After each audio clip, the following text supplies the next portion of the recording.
Congratulations. ಹಾಂ ಅಮ್ಮ, ನಮಸ್ತೆ. ನಮಸ್ತೆ ಸರ್. ಇವರು ಲೈಕ್ ಅವ್ರ ಅಮ್ಮ.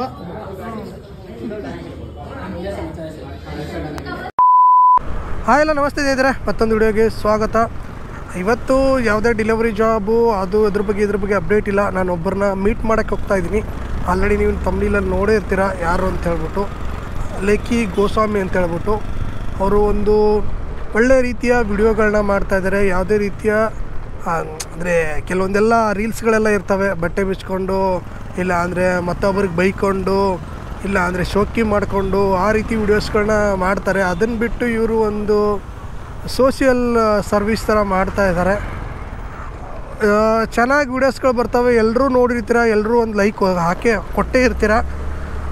ಬಟ್ ಅವ್ರನ್ನ ನಾನು ಇವತ್ತು ಮೀಟ್ ಮಾಡೋಕ್ಕೆ ಹೋಗ್ತಾ ಇದ್ದೀನಿ. ಅವರು ಒಂದು ಕವಾಸಕಿ ಅನ್ನೋ ಒಂದು ಬೈಕ್ನ ಪರ್ಚೇಸ್ ಮಾಡ್ತಾ ಇದ್ದಾರೆ. ಅದಕ್ಕೆ ಅಲ್ಲಿ ಮೀಟಪ್ನ ಕರೆದಿದ್ದಾರೆ. ಫಸ್ಟ್ ಟೈಮ್ 3 ವರ್ಷ ಆದಮೇಲೆ ಫಸ್ಟ್ ಟೈಮ್ ಒಂದು ಅಫಿಷಿಯಲ್ ಮೀಟಪ್ ಅಂತೇಳ್ಬಿಟ್ಟು ಅವರು ಕರೆದಿದ್ದಾರೆ. ಅಲ್ಲಿಗೆ ಹೋಗ್ತಾ ಇದ್ದೀನಿ. ಅವ್ರನ್ನ ನಾನು ತುಂಬ ಡೈಲಿ ವೀಡಿಯೋಸ್ಗಳನ್ನ ನೋಡ್ತೀನಿ, ಲೈಕ್ ಮಾಡ್ತೀನಿ, ಕಮೆಂಟ್ ಮಾಡ್ತೀನಿ. ಅದೇ ರೀತಿ ನಾನು ಮಾಡಬೇಕು ಅಂತೇಳ್ಬಿಟ್ಟು ಮಾಡ್ತಾಯಿದ್ದೀನಿ. ನೀವೆಲ್ಲರೂ ನೋಡಿರ್ತೀರ ಕಾಪಿ, ನಾನೇನಾದ್ರು ಕೆಲವೊಂದು ವೀಡಿಯೋಸ್ಗಳನ್ನ ಮಾಡಿದ್ರೆ ಅದಕ್ಕೇನು ಹೇಳ್ತೀರಾ, ಕಾಪಿ ಲೇಖಿ ಗೋಸ್ವಾಮಿನ ಕಾಪಿ ಮಾಡ್ತಾಯಿದ್ದೀರಾ ಅಂತ. ಹೌದು, ನಿಜ. ಏನಂದರೆ ಅವ್ರು ಮಾಡಿರೋದನ್ನು ನೋಡಿಬಿಟ್ಟೆ ನಾನು ಪ್ರಭಾವಿಯಾಗಿ ಮಾಡ್ತಾಯಿರೋದು. ಅಂದರೆ ಒಬ್ಬರನ್ನ ನೋಡಿ ಅನುಯಾಯಿಗಳಾಗ್ಬೋದು. ಅಂದರೆ ಒಬ್ರು ಮಾಡಿದ್ದಾರೆ ಅಂತೇಳ್ಬಿಟ್ಟು ಅದನ್ನು ಮಾಡೋದ್ರಲ್ಲಿ ತಪ್ಪಿಲ್ಲ, ಯಾಕಂದರೆ ಅವ್ರು ನೋಡಿ ಮಾಡ್ತಾಯಿದ್ದೀವಿ. ಹೌದು, ನಿಜ. ಅವ್ರು ನೋಡಿಬಿಟ್ಟೆ ನಾನು ಮಾಡೋಕ್ಕಾಗಲ್ಲ. ನನ್ನನ್ನು ನೋಡಿ ಇನ್ನೊಬ್ಬರು ಮಾಡ್ಬೋದು, ಹೇಳೋಕ್ಕಾಗಲ್ಲ. ಯಾಕಂದರೆ ಅವರು ಕೂಡ ಹೇಳಿರೋದು ವಿಡಿಯೋಸ್ ಮಾಡ್ತೀರಿ. ಯಾಕಂದರೆ ವಿಡಿಯೋಸ್ ಯಾಕೆ ಮಾಡ್ತೀರಾ, ವಿಡಿಯೋಸ್ ಮಾಡ್ದೇ ನಾವು ಬೇರೆಯವ್ರಿಗೆ ಹೆಲ್ಪು ಮಾಡ್ಬೋದಲ್ಲ. ಅದರಿಂದ ಇನ್ನೊಬ್ಬರು ಕೂಡ ಕಲೀಲಿ, ಇನ್ನೊಬ್ಬರು ಕೂಡ ಮಾಡೋದನ್ನು ಕಲೀಲಿ ಅನ್ನೋಕ್ಕೋಸ್ಕರ ಮಾಡ್ತೀವಿ ಅಂತೇಳಿ ಅವರು ಹೇಳಿದ್ದಾರೆ. ನಾನು ಕೂಡ ಅದನ್ನೇ ಹೇಳ್ತಾಯಿದ್ದೀನಿ. ನನ್ನನ್ನು ನೋಡಿನೂ ಕಲಿಬೋದು, ಇಲ್ಲ ನನ್ನ ನೋಡಿ ಕಲಿಯೋದಿಲ್ಲ ಅಂದರೆ ಅವ್ರು ನೋಡು ಕೂಡ ಇನ್ನೂ ತುಂಬ ಜನ ಕಲಿತಿರ್ಬೋದು, ಹೇಳೋಕ್ಕಾಗಲ್ಲ. ನೋಡೋಣ ಎಲ್ಲಿ ಅಂದರೆ ಇದ್ರ ಹತ್ರ ರಿಚ್ಮಂಡ್ ಸರ್ಕಲ್ ಹತ್ರ ಇರೋದು. ಇವಾಗ 12 ಗಂಟೆಗೆ ಹೇಳಿದ್ದಾರೆ, 9 ಗಂಟೆಗೆ ಬರ್ತೀನಿ ಅಂತ ಹೇಳಿದರು. ನನ್ನದೇ ಒಂದು ಸ್ವಲ್ಪ ಲೇಟ್ ಆಯಿತು, 11:30 ಆಯಿತು. 12 ಗಂಟೆ ಅಷ್ಟರಲ್ಲಿ ನಾನು ಇರಬೇಕು. 12 ಗಂಟೆಗೆ ಡೆಲಿವರಿ ಇದೆ ಅನಿಸುತ್ತೆ ಬೈಕು. ನೋಡೋಣ, ಹೋಗೋಣ. ಅವ್ರನ್ನೂ ಮಾತಾಡ್ಸೋಕ್ಕೆ ಟ್ರೈ ಮಾಡ್ತೀನಿ. ಅಲ್ಲಿ ಎಷ್ಟು ಜನ ಬಂದಿದ್ದಾರೆ ಅಂತ ಹೇಳ್ಬಿಟ್ಟು ನಿಮಗೂ ಕೂಡ ತೋರಿಸ್ತೀನಿ. ಅದು ಅಲ್ಲದೆ ಇನ್ನೊಂದು ಅಂದರೆ ನಾನು ಅಂದ್ಕೊಂಡಿರೋ ಪ್ರಕಾರ ಯಾರಾದರೂ ಮೀಟಪ್ ಕರೆದ ತಕ್ಷಣವೇ ಆ ಪಾರ್ಕಿಗೆ ಕರೀತಾರೆ, ಇಲ್ಲಿ ಕರೀತಾರೆ. ಯಾವುದೇ ರೀತಿಯ ಪರ್ಮಿಷನ್ನ ತೊಗೊಂಡಿರಲ್ಲ. ಅಂದರೆ ಮಿನಿಮಮ್ ಒಂದು 10 ಜನ ಸೇರಿಸ್ಬೇಕಾದ್ರೂ ಪೊಲೀಸ್ ಪರ್ಮಿಷನ್ನ ತೊಗೋಬೇಕಾಗತ್ತೆ. ನಾವೇನಾದ್ರು 10 ಜನನ ಸೇರಿಸ್ತೀವಿ ಅಂದರೆ ಒಂದು ಕಡೆ ಪರ್ಮಿಷನ್ನ ತೊಗೋಬೇಕು ಪೊಲೀಸ್ ಕಡೆಯಿಂದ. ಈ ರೀತಿ ನಾವು ಮಾಡ್ತಾಯಿದ್ದೀವಿ, ನಮಗೆ ಪರ್ಮಿಷನ್ ಕೊಡಿ ಅಂತ ಹೇಳ್ಬಿಟ್ಟು. ಓಕೆ, ಆ ರೀತಿ ಯಾರೂ ಮಾಡಲ್ಲ. ಅದಕ್ಕೋಸ್ಕರನೇ ಏನಾದ್ರು ಹೋರಾಟಗಳಿದ್ದರೆ ಪೊಲೀಸರು ಬಂದ್ಬಿಟ್ಟು ಇಮಿಡಿಯೇಟಾಗಿ ಆ್ಯಕ್ಷನ್ ತೊಗೋತಾರೆ. ಇವ್ರೇನು ಮಾಡಿದ್ದಾರೆ, ನಿನ್ನೆನೇ ಹೋಗ್ಬಿಟ್ಟು ಪರ್ಮಿಷನ್ನ ತಗೊಂಡಿದ್ದಾರೆ. ಅಶೋಕ್ ನಗರ ಪೊಲೀಸ್ ಸ್ಟೇಷನಲ್ಲಿ ಪರ್ಮಿಷನ್ನ ತಗೊಂಡಿದ್ದಾರೆ. ಪೊಲೀಸರು ಕೂಡ ಸಾಥ್ ಕೊಟ್ಟಿದ್ದಾರೆ. ಅವರು ಕೂಡ ಪ್ರೊಟೆಕ್ಷನ್ಗೆ ಪ್ರೊಟೆಕ್ಷನ್ ಅಂದರೆ ಯಾವುದೇ ರೀತಿ ಗಲಾಟೆಗಳಾಗದೇ ಇರೋ ರೀತಿ, ಯಾವುದೂ ಗಲಾಟೆಗಳಾಗಲ್ಲ. ಅಂದರೆ ತುಂಬ ಜನ ಸೇರಿದಾಗ ಹೇಳೋಕ್ಕಾಗಲ್ಲ ಏನಾಗುತ್ತೆ ಅಂತ ಹೇಳ್ಬಿಟ್ಟು. ಅವರು ಒಂದು ಮಾತು ಬರುತ್ತೆ, ಇವರೊಂದು ಅಂತಾರೆ. ಏನೋ ಒಂದು ಗಲಾಟೆಗಳಾದರೆ ಅದನ್ನು ಯಾರು ಮೀಟಪ್ ಕರೆದಿರ್ತಾರಲ್ಲ ಹೆಡ್ಡು, ಅವ್ರ ಮೇಲೆ ಹೋಗುತ್ತೆ. ಓಕೆ, ಅದಕ್ಕೋಸ್ಕರ ಏನು ಅಂತಂದರೆ ಇವಾಗ ಇದನ್ನು ಮಾಡ್ತಾ ಇರೋದು. ಅದಕ್ಕೋಸ್ಕರ ಏನು ಇವತ್ತು ಎಲ್ಲನೂ ಅವರು ಪರ್ಮಿಷನ್ನು ಕೂಡ ತೊಗೊಂಡಿದ್ದಾರೆ. ತುಂಬ ಜನ ಬರೋ ಹೋಪ್ ಇದೆ, ಗೊತ್ತಿಲ್ಲ ಎಷ್ಟು ಜನ ಬರ್ತಾರೆ ಅಂತ ಹೇಳ್ಬಿಟ್ಟು ನನಗೂ. ಯಾಕಂದರೆ ಅವ್ರದ್ದು 8 ಮಿಲಿಯನ್ ಸಬ್ಸ್ಕ್ರೈಬರ್ ಇದ್ದಾರೆ ಯೂಟ್ಯೂಬಲ್ಲಿ. 8 ಮಿಲಿಯನ್ ಸಬ್ಸ್ಕ್ರೈಬರ್ ಇದ್ದಾರೆ ಯೂಟ್ಯೂಬಲ್ಲಿ. ಅದೇ ರೀತಿ ಇನ್ಸ್ಟಾದಲ್ಲೂ ಕೂಡ ಫಾಲೋವರ್ಸ್ ಇದ್ದಾರೆ. ಬಟ್ ಎಲ್ಲರೂ ಬರಲ್ಲ. ಅಂದರೆ ಇನ್ನೊಂದೇನು ಅಂದರೆ ಅವರು ಕನ್ನಡ, ಇಂಗ್ಲೀಷ್ 4-5 ಲ್ಯಾಂಗ್ವೇಜ್ಗಳಲ್ಲಿ ಮಾತಾಡೋದ್ರಿಂದ ಎಲ್ಲ ಸ್ಟೇಟ್ಗಳಿಂದನೂ ಅವ್ರಿಗೆ ಫಾಲೋವರ್ಸು ಸಬ್ಸ್ಕ್ರೈಬರ್ಸು ಇರ್ತಾರೆ. ಅದರಲ್ಲಿ ಸ್ವಲ್ಪ ಜನ ಅವ್ರನ್ನ ತುಂಬ ಹಚ್ಕೊಂಡಿರೋರು, ಬೆಂಗಳೂರಲ್ಲಿರೋರು, ಇದೇ ಸರೌಂಡಿಂಗಲ್ಲಿರೋರು ಸ್ವಲ್ಪ ಜನ ಬರ್ತಾರೆ. ಅವ್ರಿಗೂ ಒಂದು ಸಲ ಅಂದರೆ ಮೀಟಪ್ ಕರೆದಾಗ ಹೋಗೋದ್ರಿಂದ ಏನಾಗುತ್ತೆ ಅಂತ ಹೇಳ್ತೀನಿ ಕೇಳಿ. ಅವ್ರಿಗೂ ಖುಷಿ ಆಗುತ್ತೆ, ಕರೆದಲ್ಲಪ್ಪ ಬಂದ್ರಲ್ಲ ಅಂತ ಹೇಳ್ಬಿಟ್ಟು ಖುಷಿ ಆಗುತ್ತೆ. ಅದಕ್ಕೋಸ್ಕರ ನಾನು ಹೋಗ್ತಾ ಇರೋದು. ಇವಾಗಿರೋದು ಮಲ್ಲೇಶ್ವರಮು. ಬನ್ನಿ ಹೋಗೋಣ ಯಾವ ರೀತಿ ಇರುತ್ತೆ ಅಂತ ಹೇಳ್ಬಿಟ್ಟು. ನಾನು ಫಸ್ಟ್ ಮೀಟಪ್ಗೆ ಹೋಗ್ತಾಯಿದ್ದೀನಿ. ಯಾರು ಮೀಟಪ್ ಕರೆದ್ರೂ ಕೂಡ ಎಲ್ಲೂ ಕೂಡ ಹೋಗಿಲ್ಲ ನಾನು. ಇದೇ ಫಸ್ಟ್ ಟೈಮು ನಾನು ಮೀಟಪ್ ಅಂತಂದಾಗ ನಾನು ಹೋಗ್ತಾ ಇರೋದು. ಬನ್ನಿ, ಅಲ್ಲಿ ಸಿಗ್ತೀನಿ ನಿಮಗೆ. ಓಕೆ, ಕವಾಸಕಿ ಶೋರೂಮ್ಗೆ ಬಂದಿದ್ದೀನಿ. ನೋಡ್ಬೋದು ಎಷ್ಟೊಂದು ಜನ ಇದ್ದಾರೆ ಆಲ್ರೆಡಿ. ಲೇಖಿಯವರು ಎಲ್ಲಿದ್ದಾರೆ ಗೊತ್ತಿಲ್ಲ. ಬನ್ನಿ, ಇವಾಗ ಒಂದು ಸ್ವಲ್ಪ ಲೇಖಿಯವ್ರಿಗೋಸ್ಕರ ವೇಟಿಂಗಾ. ಅದು ಸ್ಪೇಸು ಇದೆಯಾ ಅಂತ ನೋಡೋಣ. ಅಲ್ಲೆಲ್ಲೇ ಗಾಡಿ ಹಾಕಬರೋಣ. ಬನ್ನಿ, ಮುಂದೆ ಹಾಕ್ಬಿಟ್ಟು ಬರೋಣ. ಇನ್ನೂ ಲೇಖಿಯವರು ಬಂದಿಲ್ಲ. ಲೇಖಿಯವ್ರಿಗೋಸ್ಕರನೇ ಎಲ್ಲರೂ ಕೂಡ ವೇಟ್ ಮಾಡ್ತಾ ಇದ್ದಾರೆ.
ಎಷ್ಟೊಂದು ಕ್ರೇಜ್ ಅಂದರೆ ಯಪ್ಪ, ನನಗೆ ನೋಡೋಕ್ಕೆ ಅಯ್ಯೋ ಈ ಥರ ಮೀಟಪ್ನ ನಾನು ಯಾವತ್ತೂ ನೋಡಿ ಮೀಟಪ್ಗೆ ಹೋಗಿಲ್ಲ ಬಿಡಿ, ಇದೇ ಫಸ್ಟ್ ಟೈಮ್ ಹೋಗಿರೋದು.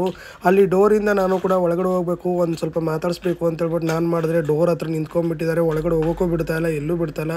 ಇಲ್ಲಿ ಹೊರಗಡೆಯಿಂದಾನೇ ಅಂದರೆ ಎಲ್ಲರೂ ಫೋಟೋದು ತಗೊಳ್ತಾ ಇದ್ದಾರೆ. ನೋಡಬೇಕು ಇನ್ನೂ ಹೋಗೋಕ್ಕಾಗುತ್ತಾ ಇಲ್ವಾ ಒಳಗಡೆ ಅಂತೇಳ್ಬಿಟ್ಟು. ನಾನು ಅವ್ರ ಹತ್ರ ಕೇಳಬೇಕು ಅಂತೇಳ್ಬಿಟ್ಟು ಒಳಗಡೆ ಹೋಗೋಕ್ಕೆ ಟ್ರೈ ಮಾಡ್ತಾ ಇದ್ದೀನಿ.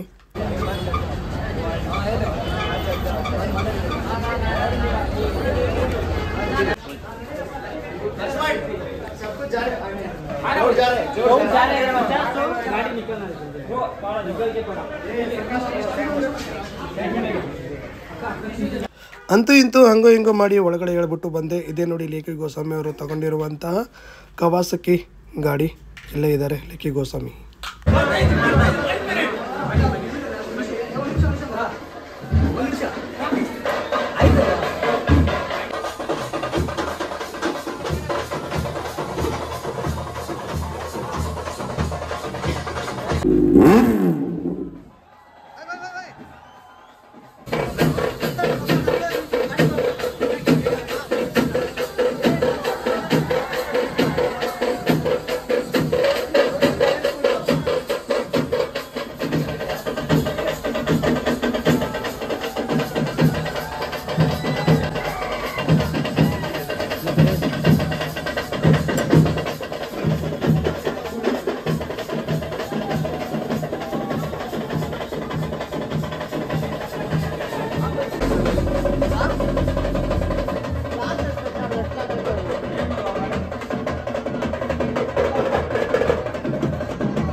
Hi, congratulations. ಹಾಯ್ ಅಮ್ಮ, ನಮಸ್ತೆ. ನಮಸ್ತೆ ಸರ್. ಇವರು ಲೈಕ್ ಅವರ ಅಮ್ಮ.